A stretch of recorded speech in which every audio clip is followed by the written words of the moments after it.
Hey folks, Positive Paul, and it is Wednesday, August 26, 2020. Hope everybody's well. Well, I was trying to start this video, and lo and behold, look who shows up. The gang stalker Chopper. Of course, look, they're just doing their job, checking on electrical lines, I'm sure. Has nothing to do with me, but pretty strange though. The dark opaque ethereal fluid-like substance just happens to be riding shotgun as per usual. So I wanted to put together this quick foundational basis for the whole alien farce video, and I think that's what concerned them the most. As look, my reach is so far and wide at this point. Who knows? Their whole shtick, their whole paradigm is just crumbling before them, it appears. Now, we do understand we are in the time of the feat of iron and clay, as it relates to Nebuchadnezzar's dream, Daniel's interpretation. We're told back in Jeremiah 31:27 about sowing the seed of men with the seed of beast.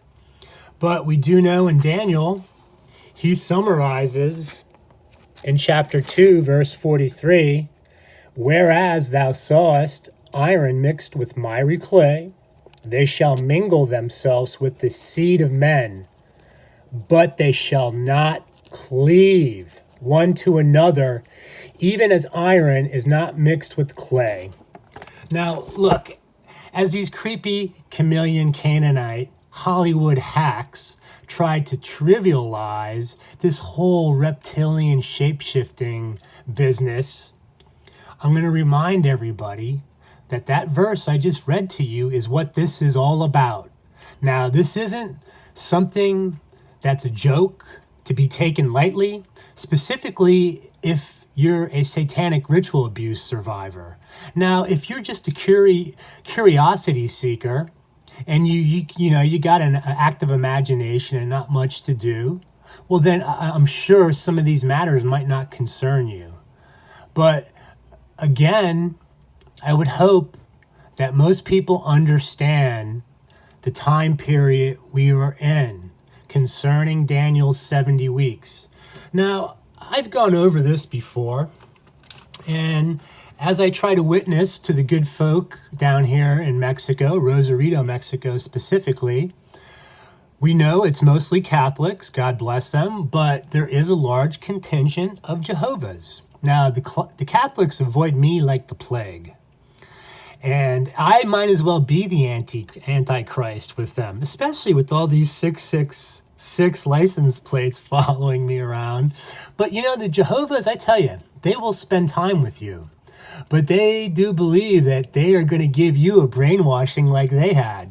Now, they pass out these wonderful Watchtower books down here, and it's their understanding that Daniel's 70 weeks have came and went, as we can see in this colorful chart, this graph. Now, if you get them one-on-one, out of their element, yes, they might really try to look at this at a different angle, but they're scared to death to go against their narrative, folks. Now, let's just put that aside. Now, we talk about these aliens. And what's interesting is nobody can get on the same page with the aliens, all right?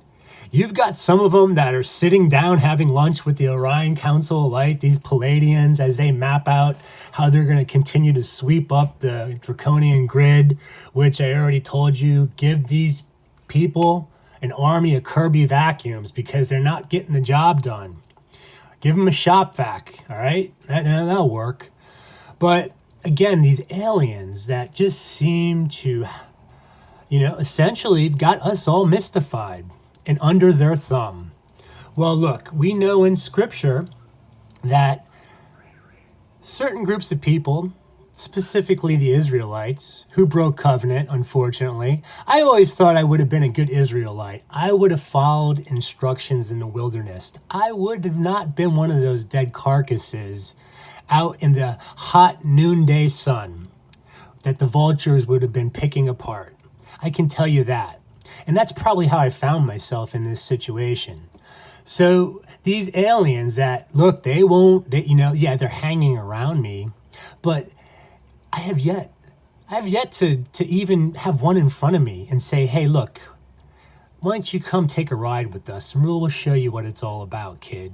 No, but yet I've listened to all these abduction stories, these MyLabs, these slippery super soldiers, the ones that are fighting the Romans. They were the Romans fighting the Babylonians, those guys. Yeah. So back to these aliens and these gods that the Israelites were told to stay away from. Nobody wants to hear about chapter 20, Exodus, as it relates to the 10 Commandments. Those 10 dirty little naughty rules that, look, thank God they were etched in stone, because if it was written down on paper, it would have went up in flames a long time ago. So yes, this guide right off the get-go tells the Israelites, tells Moses, says, thou shalt not have no other gods before me, which alludes to possibly that there are other gods. Now, granted, it would have been nice if they just put the word aliens in there, or no, better yet, how about these green Martians? Remember the green type of mist that forms when the vortex is created as you get propelled down the time tunnel. But again, I digress. Thou shalt not make unto thee any graven image or any likeness of anything that is in heaven above. Well, that would allude to the fact that, yes, as our Greek mythology taught us, yes, there are certain things up in heaven that seem to have the humans enamored, specifically the Gentiles. But also, this is where it gets creepy, folks. Or that is in the earth beneath. Reptilians, anybody? We've heard all about these deep underground military bases, these subterranean caverns and caves where these reptilians live, hide, dine. What do they do for entertainment down there?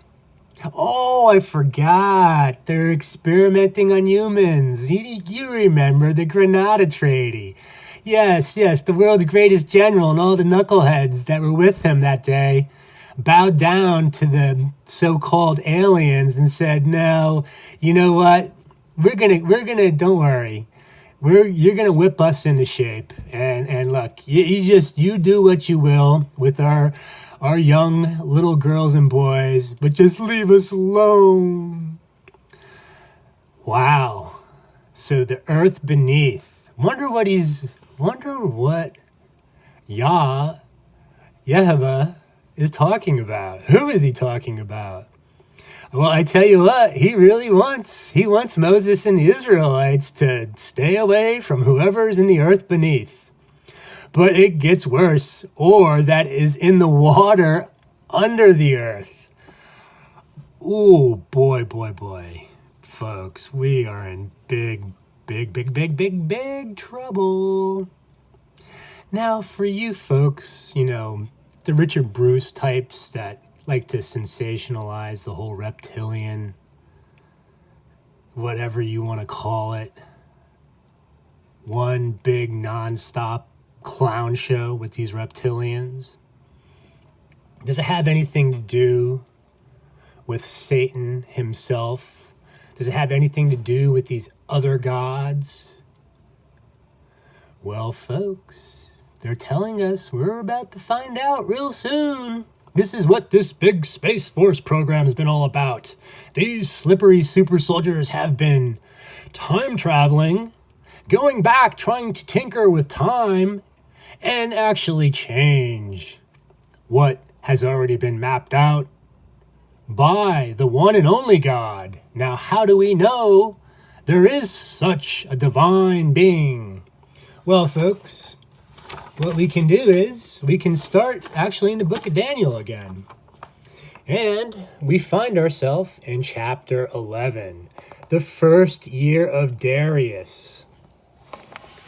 Now we're going to verse 36. And the king shall do according to his will, and he shall exalt himself and magnify himself above every god, and shall speak marvelous things against the God of gods, and shall prosper till the indignation be accomplished. For that is determined shall be done. Well, look, I know all these creepy chameleon Canaanites that are in love with the aliens are sitting down having breakfast with them, figuring out how they're going to do this global reset, this digital currency, your new normal, folks. While this is all taking place, we're just a bunch of little ants, red, white, and black antennas waving back and forth, back and forth. Fish in a water, fish in a bowl. We're just one big lab experiment. Well, I tell you what, you know who I'm relying upon? The God of Abraham, Isaac, and Jacob. You know, folks, we've gotten to the point where things are really, really looking like they could go south real quick. But we do want to give each other hope. So how we do this, folks, we do our imprecatory prayers. And I love this one, and I hope you will too. Psalm 23, David's confidence in God's grace. The Lord is my shepherd, I shall not want. He maketh me to lie down in green pastures. He leadeth me beside the still waters. He restoreth my soul. He leadeth me in the paths of righteousness for his name's sake. Yea, though I walk through the valley of the shadow of death, I will fear no evil, for thou art with me. Thy rod, thy staff, they comfort me. Thou preparest a table before me in the presence of mine enemies. Thou anointest my head with oil. My cup runneth over. Surely goodness and mercy shall follow me all the days of my life, and I will dwell in the house of the Lord forever.